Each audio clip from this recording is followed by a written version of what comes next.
Isabella, she's been doing it for a long time and she's had great results. She's won a few CTs, but she's fallen off tour a couple of times and then got back on. And then coming into this year, she goes to pipe and she gets a 5th. And we go, oh yeah, she's doing well. 5th's good for pipe for someone that doesn't live in Hawaii. And then off she went to Abu Dhabi. She gets a high score that first or second round, and then she comes into that elimination round and she has a shocker and she gets 7/8 there. So then all of a sudden, because of the other girls' results were all pretty good, she's sitting on this cut line, ringing me up, I need more boards. And then she pulls out this old surfboard, 511, one that she gave me back to say, not gelling with this one.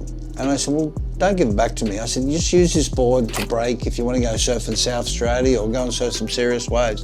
Break your bad board and keep your good boards. So 2 years later, she pulls this out of her garage, and I think she took it to Hawaii and goes, oh, she rode it on a real small day and goes, oh, there's something in this board. She only rode it around here. Then she goes to El Salvador, the waves are really good for 511s, and all of a sudden, second.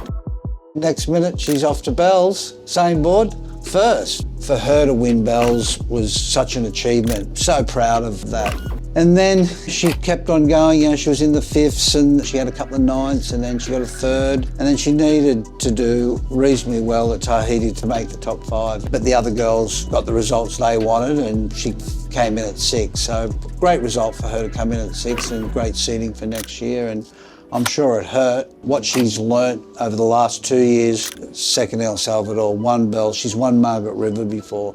She's such a clutch surfer, so when she puts a good year together, she could win every event. Watching Bella, you can see it in her face, just some of the effort she was putting into her turns. Bella, when it comes to surfboards, it takes her a long time to gel if that board's good or not. She can't just go ride a board like Mick Fanning can just jump on a board and go, well, this is going to be a good one. Bella takes a long time, and because we live on the Gold Coast, what works sometimes on the Gold Coast doesn't work in other places. So with my experience of, with Mick and Steph and the team over the years, I know how boards go in certain areas. The DNA is I tweak it for what I think's good for her. She was riding a lot of the Steph model as well. When it come to step up, she was going to the old Ducks Nuts. And then she was thinking about her Challenger Series boards from the year before, which was some Utopias and Nexus. And so she had such a variety of boards because it's Challenger and CT, where a Molly is just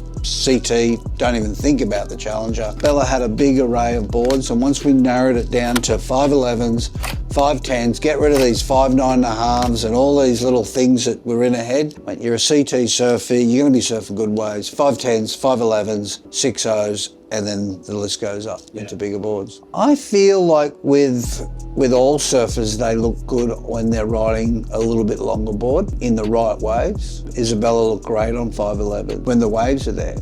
But when the waves aren't there, that's when they've got to jump down. You have those events like at Bells when they go to Winky, they do need to jump down, but if you get a good board that's still nice, still the right length for them, not too short, their turns are bigger.